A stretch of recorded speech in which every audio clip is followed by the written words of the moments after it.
The influence of polyvinyl difluoride and polypropylene on foreign body reaction, a comparison.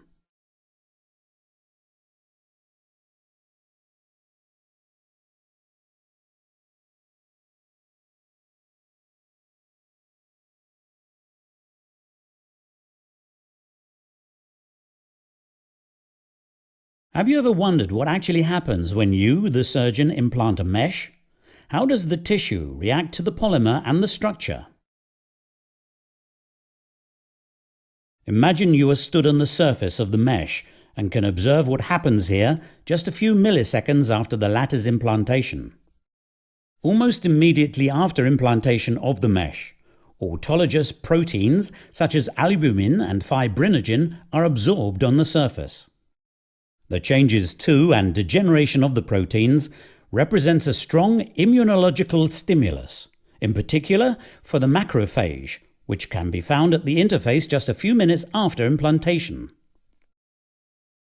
The macrophage is activated as a result of the contact with the proteins and, in turn, releases messengers which serve to initiate the foreign body reaction. Ever more macrophages are attracted chemotactically to the site, where they form the early foreign body granuloma. It takes only a few hours for the mesh to be enveloped and fully covered by the macrophages. During release of the messengers, other important cells are also attracted, in particular fibroblasts, which are responsible for the cicatricial envelopment of the mesh. Even on day 1, many fibroblasts are present which form an early parafilamentary scar. Both T lymphocytes and polymorphonuclear granulocytes are present, which disappear as the granuloma ages.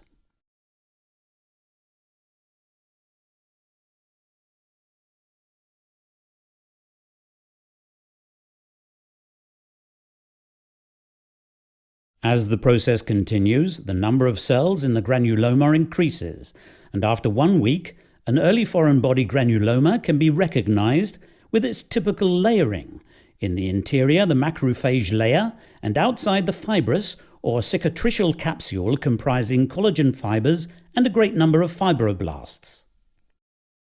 The foreign body granuloma now starts to age, and there is increased vascularization, a process which is evident after only 2 weeks. Endothelial cells firstly form simple endothelial tubes, which subsequently develop into capillaries.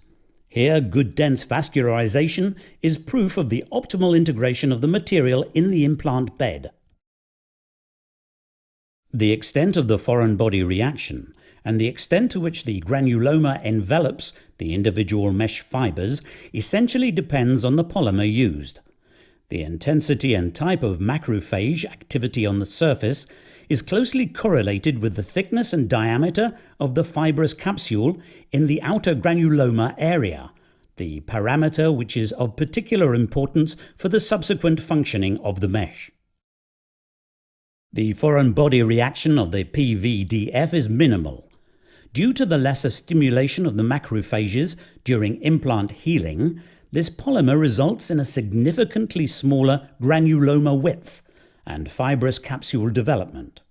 In contrast, we have the PP. Here, both the macrophage layer and the peripheral connective tissue capsule are more pronounced. Let's now leave the surface of the mesh and take another look at the implant as a whole from above. Following implantation, the mesh is very quickly covered with proteins, which form the foreign body granuloma and a cicatricial covering around the mesh. The scar capsule is shown in purple here. And again as a cross-section, inside the mesh, then the foreign body granuloma and the outer scar capsule. The comparison of PVDF and PP shows that, given the same suture thickness and pore size with PVDF, the scar capsule is significantly smaller. With PP, there is increased bridging due to scar tissue formation which, in part, completely fills the pores of the mesh. For our PP mesh, this means that the pore structure is essentially lost and that there is a more extensive cicatricial covering around it. In contrast, the PVDF mesh is shown on the left here. For the most part, the poor structure has been retained.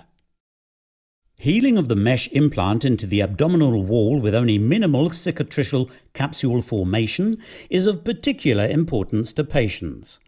Minimal foreign body reaction and scar formation lead to optimal integration of the implant, and as a result of the reduced level of scarring, the flexibility of the mesh is retained.